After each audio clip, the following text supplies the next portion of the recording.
Frecuencia infinita. Historias que no terminan, se quedan para enseñarnos algo.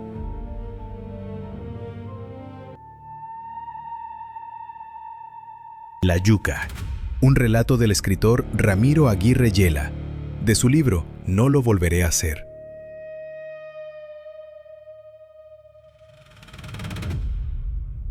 De pronto le nació al silencio incoherentes rumores, que van rebotando desesperadamente por toda la sala donde están presentes las caras tristes.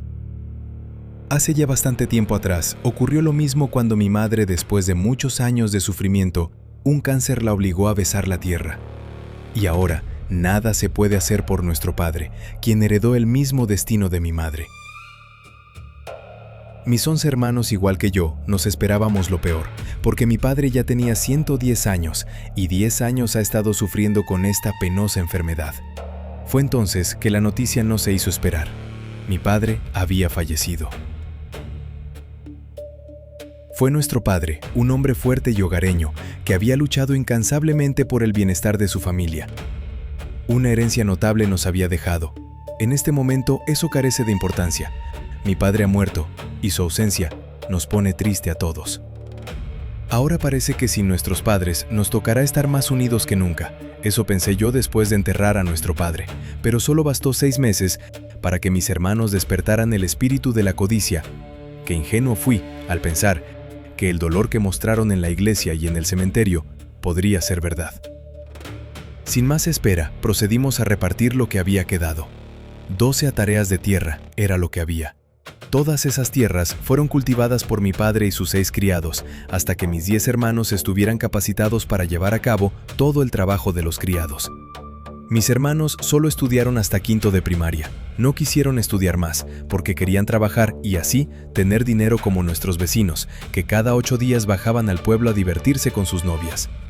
Ahora bien, ocurrió que en la repartición de las tierras nos tocó por testamento lo que nos correspondía. Y con el dinero que había en el banco empezamos a trabajar cada uno la tierra que nos había tocado. No protesté por la decisión que tomaron mis hermanos y fue así que, siendo yo el menor de la familia, me tocó la hectárea del potrero. Era un terreno lejos de las bravas aguas del río Bolo. Terreno que mi padre nunca había trabajado. Siempre fue esa tierra un potrero, porque era un terreno pedregoso, y para poder cultivarlo tenía que empezar a arrancar las inmensas piedras hasta encontrar la tierra pulpa y poder sembrar. Pero esas piedras fueron una bendición para mí, porque me sirvieron para encerrar mi hectárea con un extenso muro que yo mismo construí. Mis hermanos vieron con envidiables ojos lo que había hecho y empezaron a construir muros de piedra, pero a ellos les tocó que comprar las piedras. Mi terreno ahora lo tengo bien arado sin rastro de piedras. Prácticamente era un terreno virgen, porque aún no se había cultivado nada. Y antes que el maíz creciera, entre los surcos también sembramos frijol. Y antes de cosechar el maíz, ya habíamos cosechado el frijol. Recuerdo que con los vecinos muchas veces intercambiábamos verduras y grano. Por ejemplo, yo les daba de lo que había cosechado y ellos hacían lo mismo. Por eso, nunca faltaba nada en casa. Cuando bajábamos al pueblo de la Pradera, vendíamos la cosecha y parte del dinero iba a parar al dueño de un supermercado que yo le tenía confianza. Se lo daba para que me lo guardara, ya que en aquellos tiempos no había bancos en el pueblo. El resto era para el mercado de cada mes, que incluso lo compraba en el supermercado de mi amigo. Mi amigo tenía hijos, pero era homosexual. Un día me gané una lotería, y confiado el dinero también se lo di para que me lo guardara. Cuando le fui a reclamar mi dinero, me dijo que él no me tenía nada, tanto así que me amenazó de muerte si le volvía a molestar. Yo, por confiado, tenía todas las de perder, porque no tenía ninguna prueba contra ese ladrón, solo contaba con la amistad. Por eso dejé que Dios aplicara su ley divina a esta situación, que fue muy desagradable para mí, más que todo, en estos tiempos tan difíciles que corren, y ahora más que llegaron mis primeros hijos. Estos tenían 11, 13 y 15 años de edad. No recuerdo cuándo pasó todo este tiempo en que me llené de hijos, y de lo ocurrido con aquel embustero ya me había olvidado. Ahora mis hijos ya están mayores, y sé que muy pronto se tendrán que independizarse. Para este tiempo, mis hermanos ya no eran dueños de sus tierras, las habían vendido, y un día que menos me lo esperé, mis hermanos se habían marchado lejos, muy lejos de la pradera, porque desde que murió nuestro padre, la cadena familiar se había roto para siempre. He sabido que en estos momentos se hallan unos en Estados Unidos y otros en Europa. Todos se fueron sin dejar rastro y sin despedirse. La otra semana, Graciliano, el hijo mayor de mi hermano mayor, que aún estaba en Colombia, me vino a visitar. Me dio alegría el saber que al menos uno de mi familia de quien creí olvidado para siempre, aún me guardaba cariño. Por él fue que me enteré que mis hermanos se habían divorciado con las mujeres que habían tenido sus primeros hijos, y que allá donde estaban se habían vuelto a casar con mujeres extranjeras, y que ahora estaban súper bien, con chalés de lujo y carros último modelo, noticia que a mí me hace muy feliz. Me alegró la noticia de gran manera, puesto que ya hace mucho tiempo que no sabía nada de mis hermanos. Mi sobrino Graciliano se quedó una semana en casa, y la mañana del miércoles mi sobrino se despidió muy triste, puesto que había venido a decirme que el viernes partiría del todo para Inglaterra, porque después de tanto insistirle mi hermano, por fin, mi sobrino decidió decirle que sí se iba para allá. Con él les mandé unas fotos de mis hijos, también unas cartas y unos manjares de aquí de la región. Cuando lo vi partir, solamente las lágrimas se me salieron solas. Sentí un ahogo y empecé a llorar.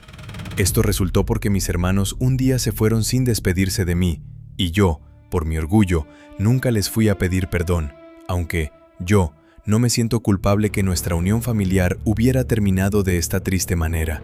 Se terminó nuestro calor familiar, porque fueron injustos al darme la tierra más difícil para cultivar. Eso pensé yo. Pero Dios ha sido muy generoso conmigo. En fin, que, durante aquel resto del día, no quise salir de mi habitación. En la mañana siguiente, por fin llegó el camión con 4 obreros excavadores de pozos. Había viajado a la capital hace 2 años con el propósito de buscar la empresa excavadora, y ahora, después de tanto tiempo, es que vienen a aparecer. Con el pozo ya hecho, será más cómodo para regar mis siembras, pensé. Esta tierra solo da justo para comer y pagar a tiempo los recibos de los servicios y el estudio de mis últimos 2 hijos. Quiero que ellos sean universitarios, pero todo aquello era nada más que un lejano sueño. Por estos lados, la universidad es solo para los hijos de la alta sociedad o los que son becados, y yo soy solo un granjero que hace de tripas corazones para poder llegar a fin de mes. Mis 3 hijos mayores hace mucho tiempo se habían independizado y vivían en la capital con sus esposas. Al otro lado del trapiche Santa Elena, empezaron a construir una fábrica de almidón de yuca. Era el mismo dueño del trapiche, que al ver la tierra que por estos lados es muy agradecida, decidió llevar a cabo este proyecto. Sobre el mes de mayo se terminó la dicha construcción, y el hombre aquel convocó a todos los granjeros de la vereda a una interesantísima reunión. Era para dar a conocer el motivo de su proyecto y así llegar a cierto acuerdo entre los granjeros, de tal manera que todos estuvieron de acuerdo en cultivar yuca, que al final él mismo les compraría todas y cada una de las cosechas venideras. A esta reunión no pude asistir, se me presentó un delicado inconveniente con la salud de mi esposa. Después fue que me enteré por mis vecinos, cuando una tarde de repente me llegaron con la noticia a mi morada, noticia que no fue de mi agrado. Enseguida entablé una mutua charla con ellos. Pasé entonces a decirles que tenemos que pensarlo muy bien, pensarlo con mucha calma y la debida prudencia que se pueda requerir en este caso. No hay que tomar las cosas a la ligera, no hay que pensar solamente en el momento. Bien se ve que después que todos estemos cosechando, saltará a la vista que el producto se abaratará. Entonces nos lo pagarán al precio que se le dé la gana. Entonces, ¿qué vas a hacer?, me dijo el de la voz cantante. Pues si las moscas sembraré la mitad, y la otra la sembraré de papa y arroz, porque mientras uno tenga papa y arroz, tiene comida.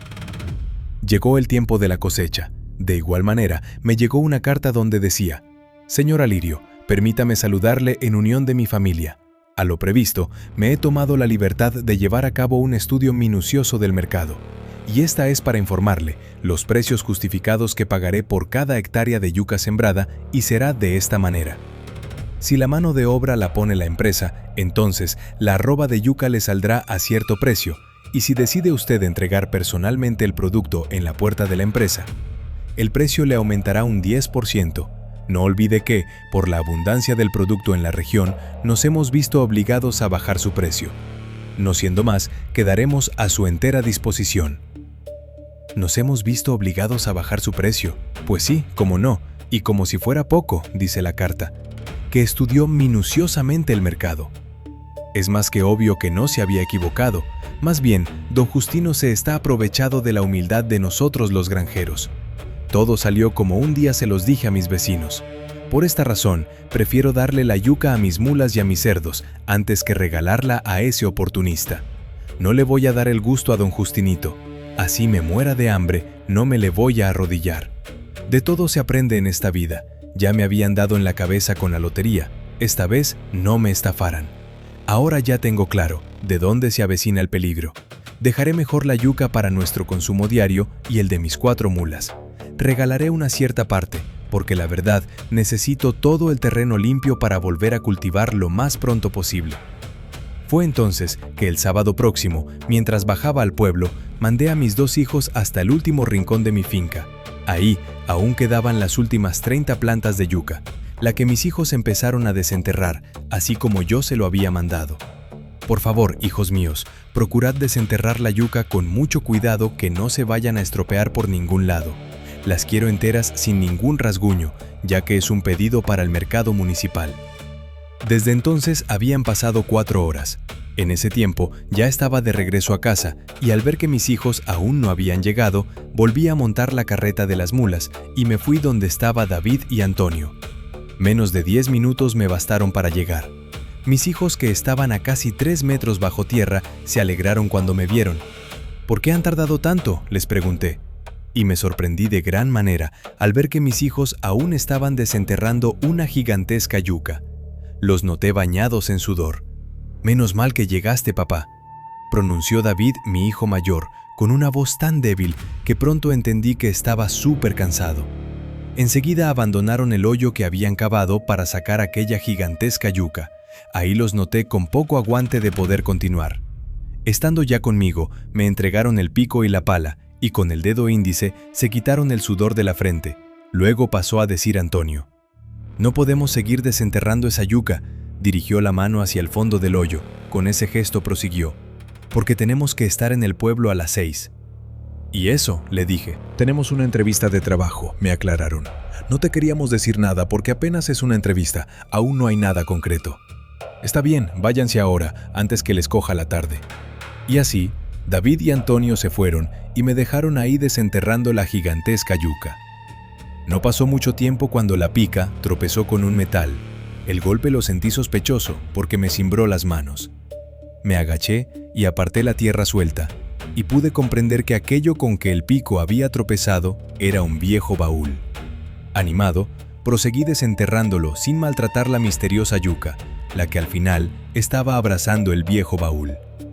«¿Qué será esto?», me dije entre sí, limpiándome con la manga de la camisa el sudor de la frente. Lo abrí después de subir la yuca en la carreta. Fue casi una misión imposible. Me froté los ojos, como dando a entender que lo que estaba viendo no era verdad.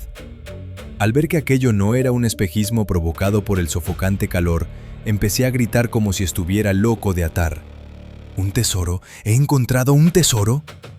El baúl estaba repleto de objetos ancestrales, objetos hechos de oro por las tribus indígenas del Valle del Cauca. Y fue así que yo, Alirio Calderón Chumiché, un conformista y humilde granjero, pude arrancar desde el fondo de mi miseria la sonrisa de alegría que le faltaba a mi vida. El homosexual que me robó la lotería y mis ahorros lo dejó en la ruina el síndrome de inmunodeficiencia adquirida, más conocido como SIDA, y al final, por inadaptada conducta, murió despreciado, peor que un perro callejero.